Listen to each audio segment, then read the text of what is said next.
அரியலூரில் மழையினால் சுவர் இடிந்து விழுந்த விபத்தில் மூதாட்டி பலியானார். அரியலூர் மாவட்டம் செந்தூரை அருகே உள்ள இலங்கைச்சேரி கிராமத்தைச் சேர்ந்தவர் ராசு மனைவி முத்துலட்சுமி. இவருக்கு 2 மகள்கள் உள்ளனர்.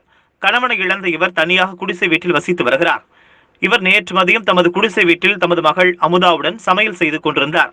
அப்போது கடந்த சில நாட்களாக செந்தூரை பகுதியில் பெய்த தொடர் மழை காரணமாக அவரது வீட்டின் மண் சுவர் திடீரென சரிந்து விழுந்தது. இதனை கண்ட அமுதா தமது தாயாரை காப்பாற்ற முயன்றார். ஆனால் அதற்குள் சுவர் திடீரென இடிந்து விழுந்ததில் காயமடைந்த அவரை உறவினர்கள் மீட்டு செந்தூரை அரசு மருத்துவமனையில் சிகிச்சைக்காக சேர்த்தனர். அதன் பின்னர் மேல் சிகிச்சைக்காக தஞ்சாவூர் அரசு மருத்துவமனையில் அனுமதிக்கப்பட்டு சிகிச்சை பெற்று வந்தார். இதனிடையில் சிகிச்சை பலனின்றி இன்று பரிதாபமாக உயிரிழந்தார்.